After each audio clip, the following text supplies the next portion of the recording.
സുഹൃത്തുക്കളെ, ജൂൺ 15-ന് ഒഡീഷ തീരത്തെ doctor APJ Abdul Kalam ദ്വീപിൽ ഒരു ചരിത്രം തിരുത്തി കുറിക്കപ്പെട്ടു. ഇന്ത്യൻ ശാസ്ത്രജ്ഞർ തദ്ദേശീയമായിട്ട് വികസിപ്പിച്ചെടുത്ത ഒരു പുതിയ ക്രൂസ് മിസൈൽ വളരെ വിജയകരമായിട്ട് അവിടെ നിന്ന് വിക്ഷേപിച്ചു.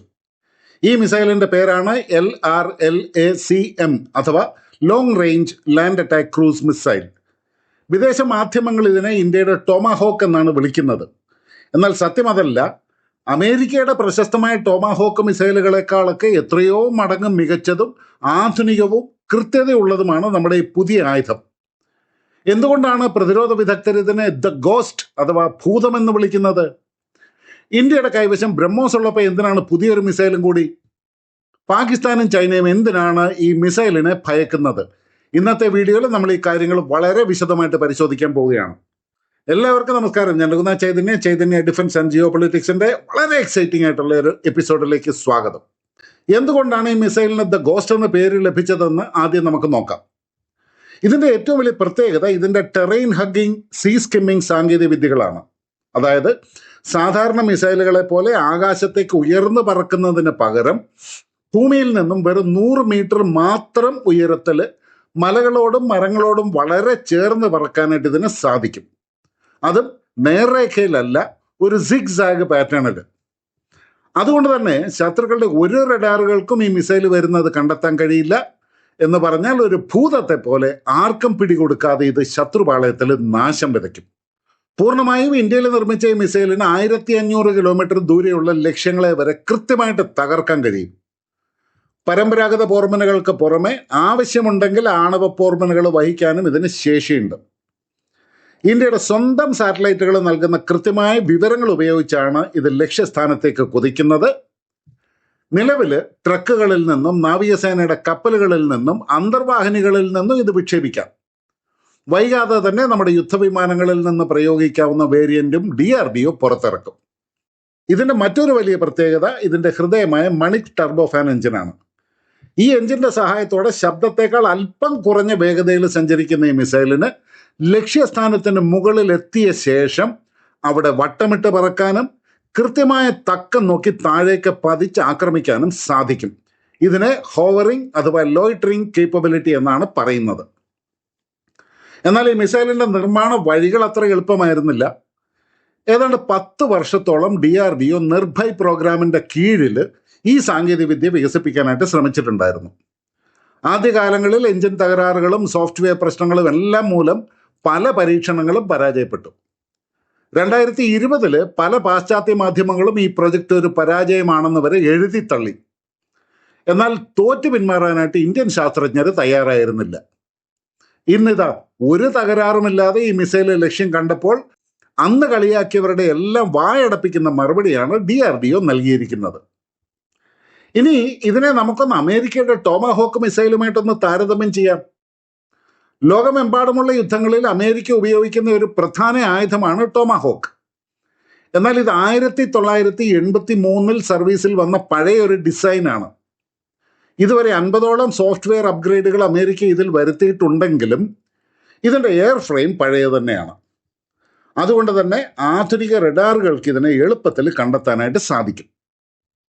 എന്നാൽ നമ്മുടെ LRLACM തികച്ചും ആധുനികമാണ്. ടോമാഹോക്കിനേക്കാളും മികച്ച നാവിഗേഷൻ സിസ്റ്റം ഇതിലുണ്ട്.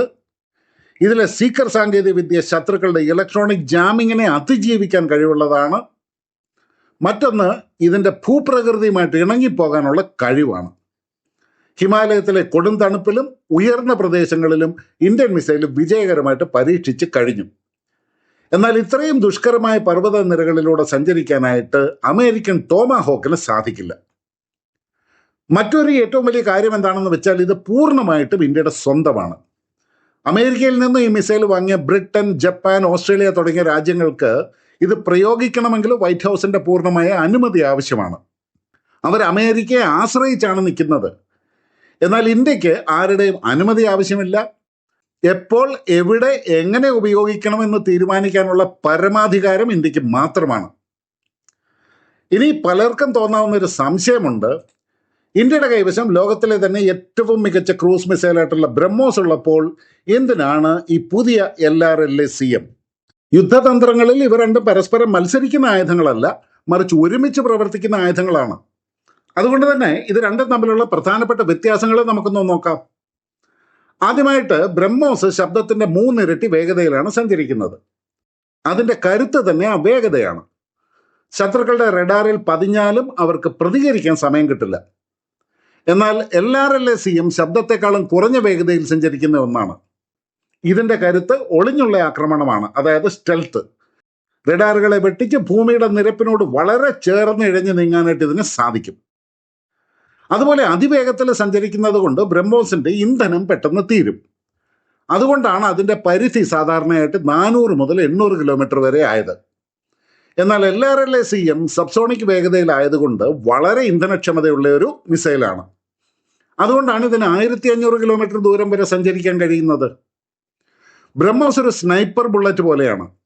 പെട്ടെന്ന് തകർക്കേണ്ടതോ ശക്തമായ സുരക്ഷയുള്ളതോ ആയ ലക്ഷ്യങ്ങൾക്കാണ് ഇത് ഉപയോഗിക്കുന്നത്. ഉദാഹരണത്തിന് നീങ്ങിക്കൊണ്ടിരിക്കുന്ന കപ്പലുകൾ, കട്ടിയുള്ള ബങ്കറുകൾ തുടങ്ങിയവ. എന്നാൽ LRLA-CM ഉപയോഗിക്കുന്നത് ശത്രു രാജ്യത്തിന്റെ വളരെ ഉള്ളിലുള്ള സ്ഥിരമായ ലക്ഷ്യങ്ങൾ തകർക്കാനായിട്ടാണ്. ഉദാഹരണമായിട്ട് തീവ്രവാദ ക്യാമ്പുകൾ, റഡാർ സ്റ്റേഷനുകൾ, ഇന്ധനശാലകൾ, ഇതൊക്കെ ആണ് ഇതിന്റെ ടാർഗറ്റ്. നാളെ ഒരു യുദ്ധം ഉണ്ടായാലും ഇന്ത്യൻ സൈന്യം ഇവർ രണ്ടും ചേർത്തൊരു 1-2 പഞ്ച് ആക്രമണമായിരിക്കും നടത്തുക. ആദ്യഘട്ടമായിട്ട് ഇന്ത്യ 100 കണക്കിന് LRLA-CM മിസൈലുകൾ വിക്ഷേപിക്കും. ഇവ ശത്രുക്കളുടെ റഡാറുകളെ വെട്ടിച്ച് പറന്ന് അവരുടെ വ്യോമ പ്രതിരോധ സംവിധാനങ്ങളെയും കമാൻഡ് സെന്ററുകളെയും എല്ലാം തകർക്കും. അതോടെ ശത്രുക്കൾ പൂർണ്ണമായിട്ടും അന്ധരാകും. തൊട്ടു പിന്നാലെ രണ്ടാം ഘട്ടമായിട്ട് ബ്രഹ്മോസ് മിസൈലുകളും നമ്മുടെ ഫൈറ്റർ ജെറ്റുകളും കടന്നു ചെന്ന് ശത്രുക്കളുടെ പ്രധാനപ്പെട്ട സൈനിക താവളങ്ങളെല്ലാം നിഷ്പ്രയാസം ചാമ്പലാക്കും. ഇറാനിലെ യുദ്ധങ്ങൾ നമ്മളെ പഠിപ്പിച്ച ഒരു പ്രധാന പാഠമുണ്ട്: ദീർഘദൂര മിസൈലുകളുടെ പ്രാധാന്യം. 1500 കിലോമീറ്റർ പരിധിയുള്ള LRLA-CM നമ്മുടെ ആവനാഴിയിൽ എത്തുന്നതോടെ പാകിസ്ഥാൻ എന്ന രാജ്യം പൂർണ്ണമായിട്ടും നമ്മുടെ മിസൈലിന്റെ പരിധിയിലാകും. ഇതോടെ പാകിസ്ഥാന്റെ സ്ട്രാറ്റജിക് ഡെപ്ത് ഇല്ലാതെയാകും. ഇന്ത്യയുടെ അതിർത്തി കടക്കാതെ ഇന്ത്യയുടെ ഉള്ളിൽ തന്നെ നിന്നുകൊണ്ട് പാകിസ്ഥാന്റെ ഏത് കോണിലുമുള്ള താവളങ്ങളും നമുക്ക് തകർക്കാനായിട്ട് സാധിക്കും. അതുപോലെ തന്നെ ചൈനയുടെ കാര്യത്തിലും ഇത് നിർണായകമാണ്. ടിബറ്റിലുള്ള ചൈനയുടെ ഒട്ടുമിക്ക ഫോർവേഡ് ബേസുകളും ലഡാക്ക്, അരുണാചൽ അതിർത്തികളിലെ ലോജിസ്റ്റിക്സ് ഹബ്ബുകളും ഈ മിസൈലിന്റെ പരിധിയിലാണ്.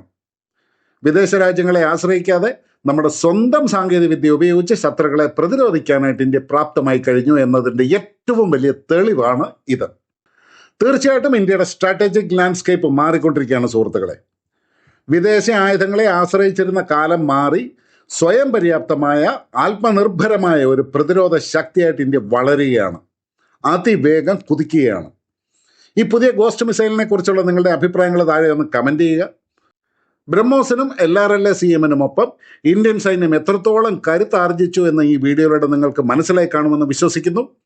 വീഡിയോ ഇഷ്ടമായാൽ ഒന്ന് ലൈക്ക് ചെയ്യാനും സുഹൃത്തുക്കൾക്ക് ഷെയർ ചെയ്യാനും ചാനൽ സബ്സ്ക്രൈബ് ചെയ്യാനും മറക്കരുത്. കൂടുതൽ ഡിഫൻസ് ജിയോ പൊളിറ്റിക്സ് അപ്ഡേറ്റുകളുമായിട്ട് നമുക്ക് വീണ്ടും കണ്ടുമുട്ടാം സുഹൃത്തുക്കളെ. അതുവരെ നന്ദി, നമസ്കാരം, ജയ് ഹിന്ദ്, ഭാരത് മാതാ കി ജയ്.